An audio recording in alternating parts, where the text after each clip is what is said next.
Hi everyone. तो चलिए आज के सेशन में हम लोग देखते हैं 3 अगस्त के करेंट अफेयर्स के बारे में। ठीक है, तो जैसे कि हम लोग जानते हैं कि current affairs all competitions exam के लिए इम्पोर्टेंट रहता है, चाहे एसएससी हो, रेलवे हो, बैंकिंग हो, स्टेट पीसीएस हो या तो और कोई भी अदर एग्ज़ाम रहता है, तो वो सब चीज़ के लिए करेंट अफेयर्स इम्पोर्टेंट रहते हैं। तो चलिए आज के सेशन में हम लोग स्टार्ट करते हैं करेंट अफेयर्स को। ठीक है, तो यहाँ पे क्या बोला गया है, Pandit Deendayal Upadhyaya telecom excellence award 2025 प्राप्त करने वाले 2 संगठन कौन से। ठीक है, तो यहाँ पे एक अवार्ड है जो कि 2025 में यहाँ पे होस्ट किया गया था। कौन सा अवार्ड था, तो वो है Pandit Deendayal Upadhyaya telecom excellence award. ठीक है, जो कि 2025 में यहाँ पे होस्ट किया गया था। फिर इसके बाद यहाँ पे बोला है, तो ये अवार्ड कौन से 2 संगठन थे जिन्होंने ये प्राप्त किया था। ठीक है, तो वो थे अमान्या टेक्नोलॉजीज पी, मतलब यहाँ पे बोला है पीवीटी एलटीडी। ठीक है, Amanya technology private limited and Finara technologies. ठीक है, तो ये ऐसे 2 संगठन हैं जिन्होंने ये Pandit Deendayal Upadhyaya telecom excellence award यहाँ पे प्राप्त किया था। ठीक है, और जो ये अवार्ड है वो किस क्षेत्र में दिया जाता है, तो वो एक दूरसंचार प्रौद्योगिकी के क्षेत्र में उनको विशिष्ट योगदान के लिए दिया जाता है। और ये पुरस्कार 29 जुलाई 2026 को केंद्रीय मंत्री ज्योतिरादित्य एम सिंधिया द्वारा प्रदान किया गया था। ठीक है, जो ये अवार्ड है वो कब दिया गया था, तो ये है 29 जुलाई 2026 को। किसके द्वारा दिया गया था, तो यह है ज्योतिरादित्य एम सिंधिया। ठीक है, जो कि केंद्रीय मंत्री है ये, उसके द्वारा यहाँ पे दिया गया था। फिर यहाँ पे इससे रिलेटेड कुछ फैक्ट्स है वो देखते हैं। वो तो इस अवार्ड का नाम क्या था, तो वो था, ठीक है, इस अवार्ड का नाम क्या था, तो वो है Pandit Deendayal Upadhyaya telecom excellence award. ठीक है, जो कि यहाँ पे कौन से ऐसे 2 संगठन को दिए गए थे, तो वो थे अमांता टेक्नोलॉजीज प्राइवेट लिमिटेड एवं फिनारा टेक्नोलॉजीज को।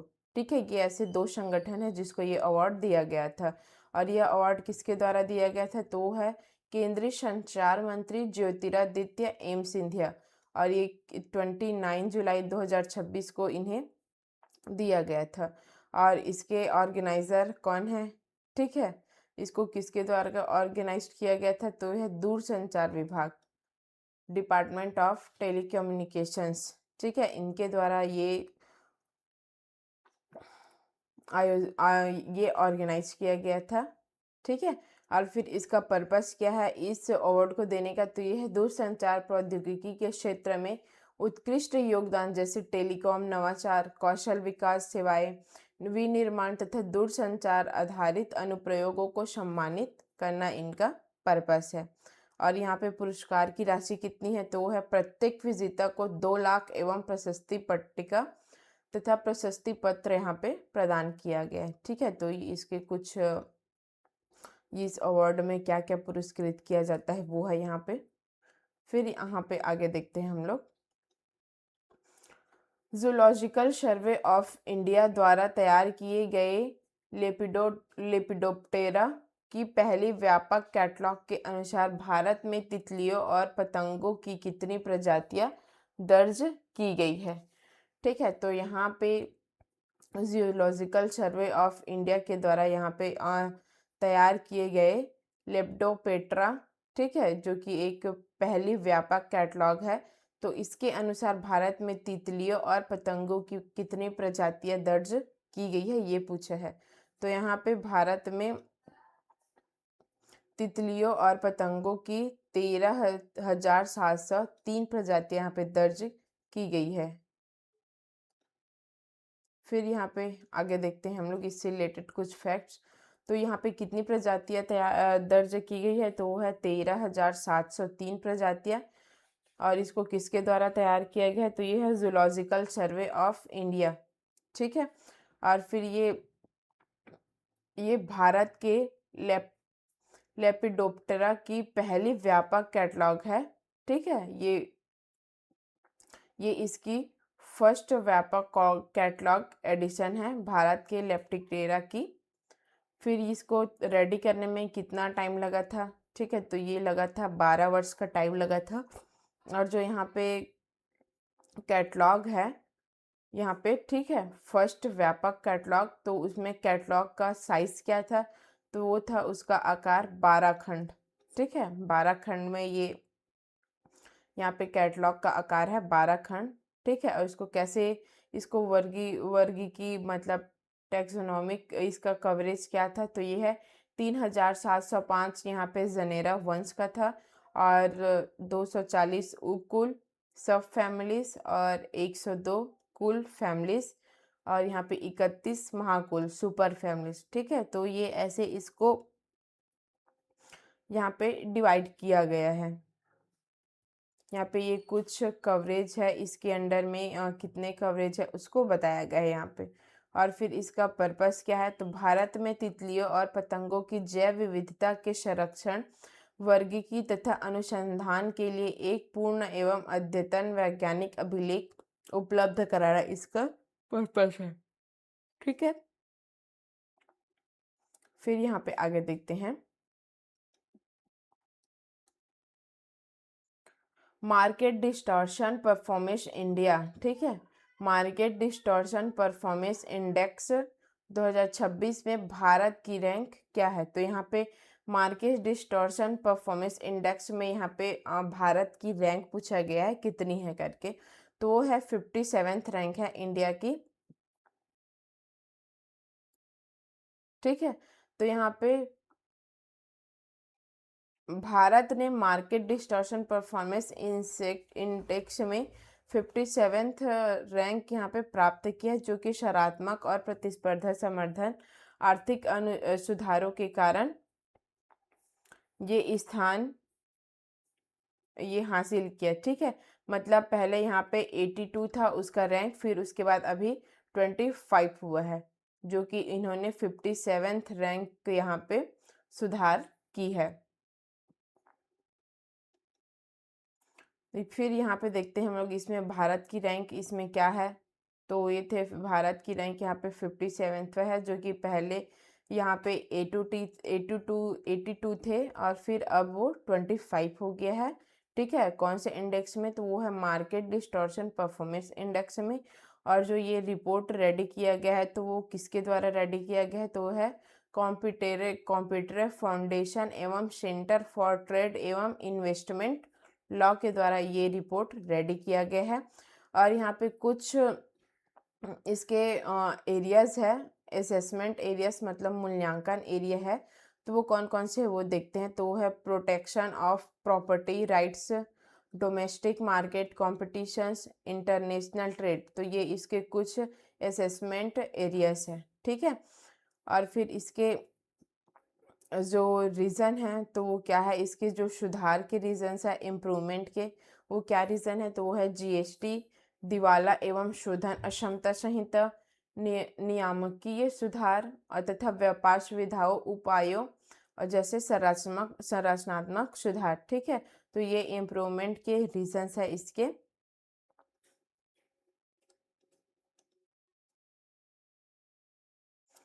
फिर यहाँ पे आगे देखते हैं लद्दाख प्रशासन द्वारा कितने धरोहर स्थलों को संरक्षित स्मारक घोषित किए गए हैं, ठीक है। तो यहाँ पे लद्दाख के प्रशासन द्वारा ऐसे कितने धरोहर स्थल है, ठीक है, मतलब जो पुराने स्थल है धरोहर के रूप में उसको संरक्षित स्मारक घोषित किया गया, ठीक है। तो ऐसे कितने धरोहर स्थल है जिसको संरक्षित स्मारक के रूप में यहाँ पे अनाउंस किया गया, तो कितने हैं, तो है 23 संरक्षित स्मारक घोषित किए गए हैं धरोहर स्थल को, ठीक है। और तो ये यहाँ पे ये आगे देखते हैं यहाँ पे, तो यहाँ पे कितने संरक्षित धरोहर स्थल है, तो वो है 23, ठीक है। 23 यहाँ पे संरक्षित धरोहर स्थल है, जो कि कहाँ से कहाँ पे, लद्दाख प्रशासन के द्वारा इसको घोषित किया गया है। और यहाँ पे कब ये अनाउंसमेंट किया था, तो ये 30 जुलाई 2026 को ये अनाउंसमेंट किया गया है। और जो यहाँ पे स्वीकृति प्रदान की, वो यहाँ पे अप्रूव्ड किसके द्वारा किया गया है, तो वो उपराज्यपाल विनय कुमार सक्सेना के द्वारा इसको अप्रूव्ड किया गया है। और इसका लीगल प्रोविज़न क्या है, तो इसका लीगल प्रोविज़न है जम्मू एवं कश्मीर प्राचीन स्मारक संरक्षक अधिनियम। ठीक है, जम्मू एवं कश्मीर प्राचीन स्मारक संरक्षण अधिनियम के अकॉर्डिंग इसको ये घोषित किया गया है। ठीक है, यहाँ पे जो धरोहर स्थल है उसको घोषित किया गया है संरक्षित स्थल के रूप में। फिर इनमें ऐसे और कौन कौन से क्षेत्र शामिल है, ठीक है, देखते हैं हम लोग कौन कौन से एरियाज इसमें इंक्लूडेड है संरक्षित धरोहर के रूप में। तो है शैल चित्र, पेट्रोगैप्स और चट्टानों पर नक्काशी, प्राचीन गुफाएं, किले, मठ, बौद्ध मूर्तियाँ, शिलालेख और ये अन्य धरोहर संरचनाएं यहाँ पे इंक्लूडेड है। और इसका उद्देश्य क्या है, तो यह है लद्दाख की पुरातात्विक, ऐतिहासिक एवं सांस्कृतिक धरोहर को कानूनी संरक्षण प्रदान करना तथा भावी पीढ़ियों के लिए उनका संरक्षण सुनिश्चित करना, इसका यहाँ पे उद्देश्य बताया गया है। फिर यहाँ पे हम लोग आगे देखते हैं, भारत का पहला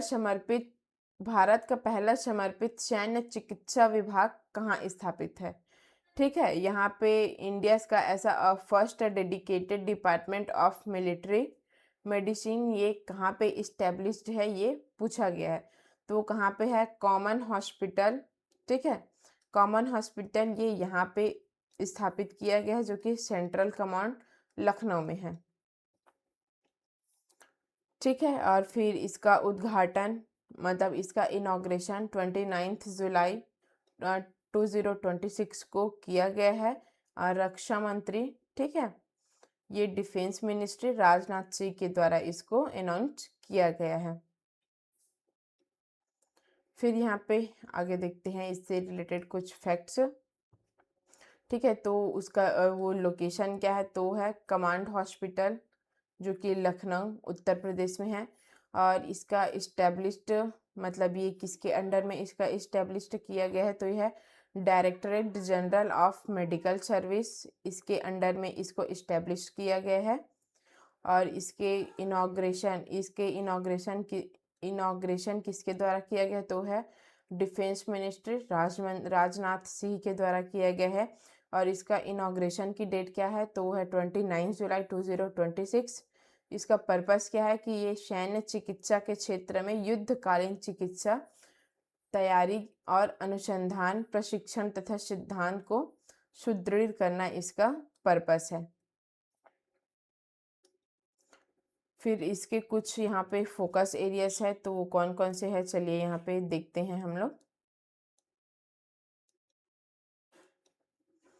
तो यह है combat medicine, combat surgery, trauma care, और यहाँ पे आपदा चिकित्सा CBRN। ठीक है, chemical, biological, radiological, nuclear and expensive, telemedicine. तो ये सब इसके कुछ ऐसे फोकस एरियाज है।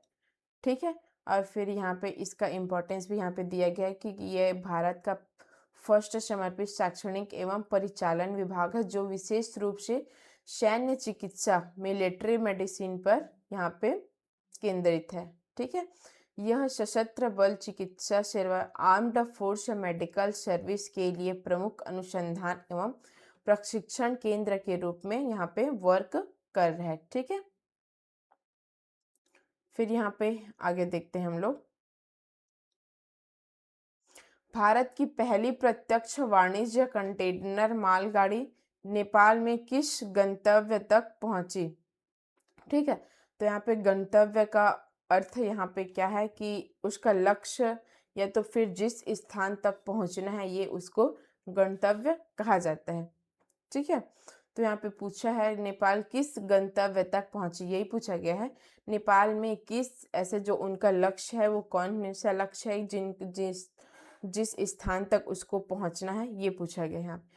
तो ये है विराटनगर, ठीक है। विराटनगर ये गंतव्य तक पहुंची, ठीक है, ये विराटनगर तक यहाँ पे पहुंची। तो ये भारत की प्रत्यक्ष वाणिज्य कंटेनर मालगाड़ी नेपाल के विराटनगर कस्टम यार्ड मतलब विराटनगर पहुंची।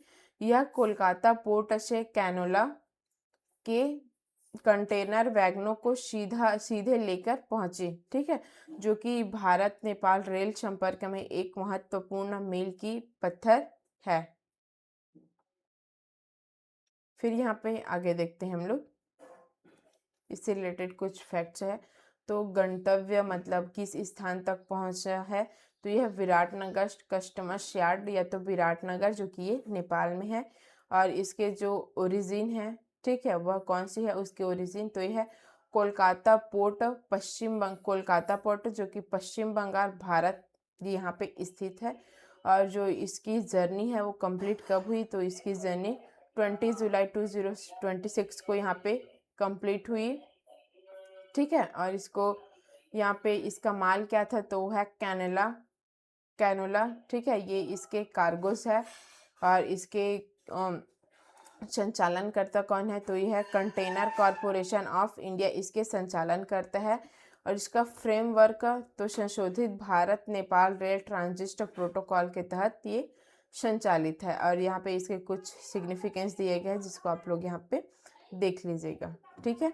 तो चलिए यहाँ पे हम लोग नेक्स्ट क्वेश्चन देखते हैं कि हमें यहाँ पे नेक्स्ट क्वेश्चन क्या दिया गया है। तो ये है कॉमनवेल्थ शांति मध्यस्थता एवं विधि के शासन सम्मेलन का आयोजन कहाँ किया जा रहा है, ठीक है। तो यहाँ पे एक सम्मेलन है Commonwealth peace mediation and rules of law conference, ठीक है। तो जो ये कहाँ पे ये ऑर्गेनाइज किया गया है, ये पूछा गया है, ठीक है। तो ये किया गया है जयपुर में।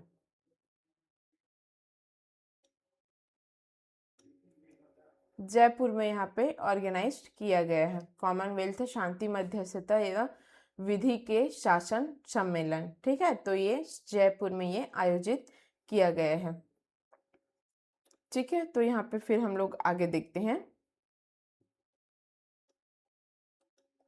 ये इसके आयोजन वेन्यू क्या है, तो ये है जयपुर जो कि राजस्थान में है।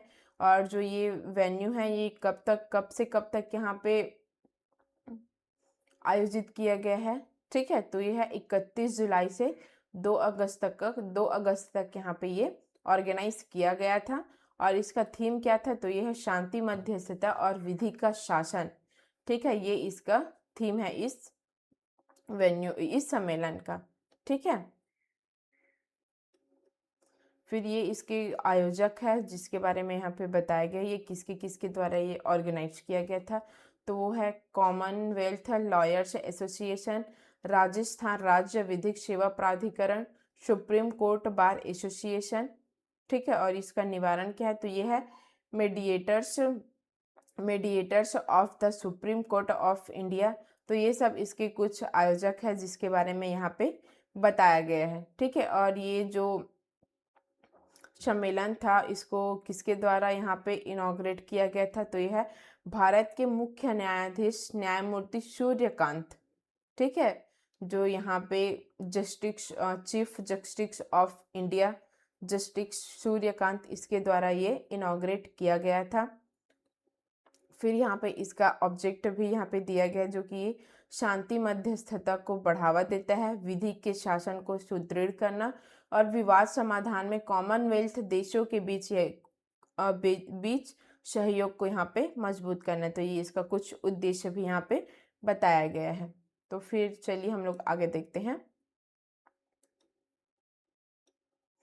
विश्व स्तनपान सप्ताह 2026 में कब मनाया जा रहा है, वर्ल्ड ब्रेस्ट फीडिंग वीक, ठीक है, 2026 में ये कब मनाया जा रहा है, तो यह 1 अगस्त से 7 अगस्त तक ये डे मनाया जा रहा है, विश्व स्तनपान सप्ताह, ठीक है। फिर यहाँ पे आगे देखते हैं इससे रिलेटेड कुछ फैक्ट्स। तो ये हम यहाँ पे डेट कब से कब तक मनाया जा रहा है ये तो ये है 1 अगस्त से 7 अगस्त तक मनाया जा रहा है और ये पूरे वर्ल्ड में, ठीक है, विश्व भर के यहाँ पे 170 देशों में यह मनाया जा रहा है, ठीक है। और फिर इसकी थीम क्या है, तो ये है breast feeding for a sustainable star in life. तो ये इसका थीम है जो कि प्रभावी है और उसे सशक्त बनाती है। फिर यहाँ पे कुछ इसके जो ये प्रमोट किए गए उस संस्था का नाम है।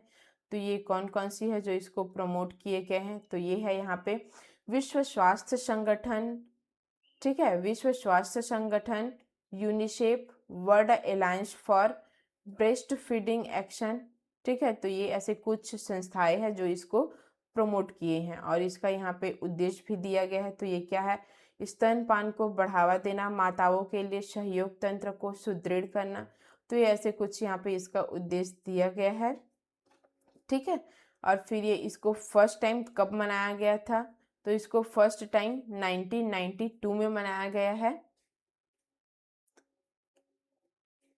ठीक है। इसको फर्स्ट टाइम 1992 में मनाया गया है।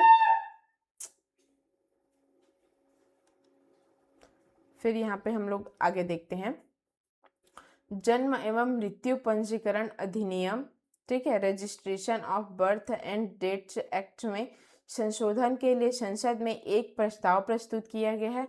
यह अधिनियम किस वर्ष अधिनियमित किया गया है, ठीक है। तो जो यहाँ पे जन्म एवं मृत्यु पंजीकरण ये अधिनियम है वो किस वर्ष यहाँ पे अधिनियमित किया गया है ये पूछा है। तो ये है 1969 में ये, ठीक है, 1969 में ये अधिनियमित किया गया है। जो ये अधिनियम है जन्म एवं मृत्यु पंजीकरण अधिनियम। और फिर इसको संसद में प्रस्तुत नए प्रस्ताव का उद्देश्य नागरिक पंजीकरण प्रणाली, सिविल रजिस्ट्रेशन सिस्टम को यहाँ पे स्ट्रॉन्ग करना और डिजिटल अभिलेख रख रखाव में सुधार के लिए इस अधिनियम में आगे संशोधन करना ये बताया गया है। फिर यहाँ पे आगे इससे रिलेटेड कुछ फैक्ट्स है उसको बताया गया है। तो वो क्या क्या है चलिए यहाँ पे हम लोग देखते हैं। तो ये जो एक्ट है वो कौन सा एक्ट है, तो ये है जन्म एवं मृत्यु पंजीकरण अधिनियम, जिसको 1969 में यहाँ पे अधिनियमित किया गया है। और इसमें ये कुछ केम इनटू फोर्स, ठीक है, मतलब ये कब प्रभावी हुआ, तो ये 1 अप्रैल 1970 को ये प्रभावी हुआ, ठीक है। इसको यहाँ पे 1969 में तो ये अधिनियमित कर दिया गया था, लेकिन 1 अप्रैल 1970 को ये प्रभावी हुआ, ठीक है, मतलब इसमें वर्क यहाँ पे चालू हुआ। और जो ये एडमिनिस्ट्रेटेड है वो कौन है, तो ये है भारत के रजिस्ट्रार जनरल गृह मंत्रालय, ठीक है। और इसका ऑब्जेक्ट ये पूरे भारत में जन्म एवं मृत्यु का अनिवार्य पंजीकरण सुनिश्चित करना, ठीक है, ये इसका उद्देश्य है। और यहाँ पे कुछ ये हालिया सुधार है और इसके कुछ ये महत्व दिए गए, ठीक है। तो इसको आप लोग यहाँ पे देख लीजिएगा जब टेलीग्राम पे यहाँ पे जो ये PDF डलेगा तो। फिर यहाँ पे आगे देखते हैं मिशन, यहाँ पे क्या क्वेश्चन दिए गए हैं। मिशन शक्ति उप योजना महिलाओं की सुरक्षा पर केंद्रित है। मिशन शक्ति की शुरुआत किस वर्ष की गई है, ठीक है। तो यहाँ पे जो ये एक मिशन शक्ति है जो कि ये योजना महिला की सुरक्षा पर यहाँ पे बेस्ड है। तो ये मिशन शक्ति है उसकी शुरुआत किस वर्ष की गई ये बताया गया है, पूछा गया है। तो ये 2022 में इस योजना, यहाँ पे इस योजना का शुरुआत की गई है मिशन शक्ति। फिर इसका उद्देश्य क्या है, तो ये है महिलाओं की सुरक्षा एवं सशक्तिकरण के लिए विभिन्न हस्तक्षेपों को यहाँ पे सुदृढ़ करना है। तो ये इसका उद्देश्य है इस मिशन का। फिर यहाँ पे हम लोग आगे देखते हैं इससे रिलेटेड कुछ फैक्ट्स है। तो इस मिशन की शुरुआत 2022 में किया गया था और ये मिनिस्ट्री एवं मतलब महिला एवं बाल विकास मंत्रालय द्वारा इसको ये लॉन्च किया गया था। इसका उद्देश्य ये इसको हम लोग देखे थे, इसको महिला की सुरक्षा और संरक्षा को सशक्तिकरण सुनिश्चित करना इसका मुख्य उद्देश्य है। और ये यहाँ पे कुछ उप योजनाएं भी है, तो वो कौन कौन सी है, तो ये संबल जो कि महिलाओं की सुरक्षा एवं रक्षा पर यहाँ पे बेस्ड है। और फिर यहाँ पे सामर्थ्य जो कि महिलाओं के सशक्तिकरण पर यहाँ पे बेस्ड है, ठीक है, फोकस्ड है। तो इसके कुछ ये उप योजनाएं हैं, ठीक है, जो ये मिशन है उसके। फिर यहाँ पे ये कुछ ये और यहाँ पे जानकारी यहाँ पे दी गई है, ठीक है। तो ये है संबल इंडिक्लूड्स और यहाँ पे सामर्थ्य इंडिक्लूड्स, तो ये इसको आप लोग यहाँ पे देख लीजिएगा। तो ठीक है, आज का सेशन हम लोग इतना ही रखते हैं। अगर आपको इससे रिलेटेड कोई भी इंक्वायरी होगी तो नीचे डिस्क्रिप्शन बॉक्स में व्हाट्सअप नंबर दिया गया है, आप उस पर इंक्वायरी कर सकते हैं। और जो ये क्लास है उसका पीडीएफ टेलीग्राम चैनल जो कि नीचे दिया गया है डिस्क्रिप्शन बॉक्स में, तो ये उस टेलीग्राम चैनल में ये अपलोड हो जाएगा, तो आप लोग वहाँ से ये पीडीएफ ले सकते हैं, ठीक है। तो थैंक यू सो मच, मिलते हैं नेक्स्ट क्लास में, तब तक के लिए well done, have a great day.